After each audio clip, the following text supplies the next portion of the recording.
નમસ્તે બાળ મિત્રો, તમારા ખુશી દીદી ફરી આવી ગયા છે નવી વાર્તા સાથે. તો સૌથી પહેલાં શું કરીશું? આપણા મોબાઈલને દૂર રાખી દઈશું, દૂરથી જ વાર્તા સાંભળીશું, જેથી મોબાઈલના ખરાબ રેડિયેશન આપણે અસર ન કરે. તો ચાલો શરૂ કરીએ આજની નવી વાર્તા. આજની વાર્તા છે એક ચકલી અને એક કબૂતરની. એક સરસ મજાનું ખેતર હતું. ખેતર પાસેના એક મોટા ઝાડ પર એક ચકલી અને એક કબૂતર રહેતા હતા. તે ચોમાસામાં બહુ જ સારો વરસાદ થયો. ખેતરમાં ખૂબ જ સારો પાક થયો હતો. ખેતર દાણાવાળા દૂંદાઓથી છલોછલ ભરાઈ ગયું હતું. ચકલી રોજ વહેલી સવારે ખેતરમાં દાણા ચણવા જતી હતી. પાકની કાપણીનો સમય નજીક આવ્યો. એટલે ચકલીએ શિયાળાની ઋતુ માટે દાણા ભેગા કરી સાચવી રાખવા માટે વિચાર કર્યો. તે ખૂબ મહેનતુ હતી. તેણે કબૂતરને પણ એમ કરવા કહ્યું. કબૂતર આળસુ હતું, એટલે એણે તો ધ્યાન ન આપ્યું.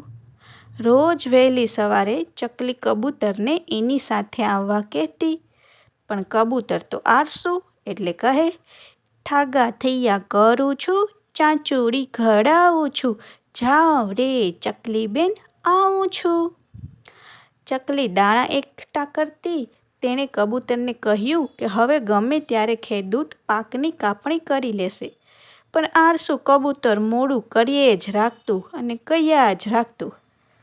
ઠાગા થૈયા કરું છું, ચાંચુડી ઘડાવું છું, જાવ રે ચકલી બેન આવું છું. એક દિવસ ખેડૂતે પાકની કાપણી કરી લીધી. ત્યાં સુધી કબૂતરે કાંઈ પણ ભેગું ન કર્યું. ચકલીએ તો દાણા ભેગા કરી લીધા હતા, પણ આળસુ કબૂતર શિયાળા માટે પૂરતા દાણા પણ ભેગા ન કરી શક્યું.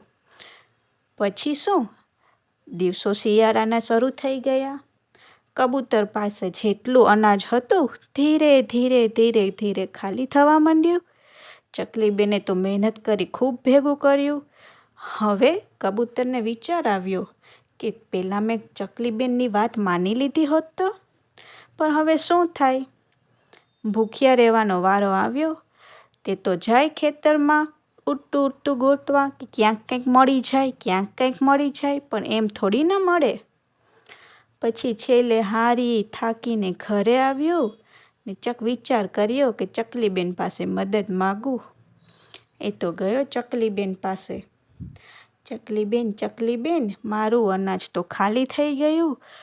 થોડું અનાજ મને આપશો? મને બહુ જ ભૂખ લાગી છે. હવે તો રહેવાતું પણ નથી અને સહેવાતું પણ નથી.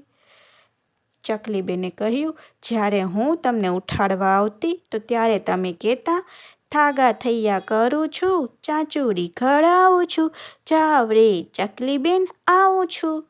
ને હવે અત્યારે તમે મારી પાસે દાણા લેવા આવ્યા છો. કબૂતરે કીધું, હા ચકલીબેન, મને મારી ભૂલ સમજાઈ ગઈ છે. હું તો માફી માગું છું, પણ અત્યારે ભૂખ સહેવાતી પણ નથી. થોડી મદદ કરી દો. ચકલીબેન તો જેવી મહેનતુ એવી દયાળુ.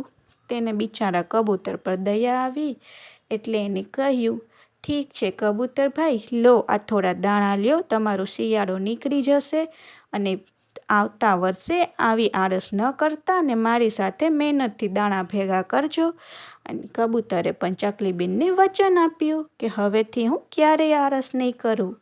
તો બાળ મિત્રો, આપણે આ વાર્તામાંથી શું શીખ લીધી? આળસુએ કિંમત ચૂકવવી જ પડે. જીવન જીવવા માટે આળસ ખૂબ જ નુકસાન કરતા છે. તો આજની આપણી આ વાર્તા અહીં પૂરી કરીશું. ફરી મળીશું નવી વાર્તા સાથે.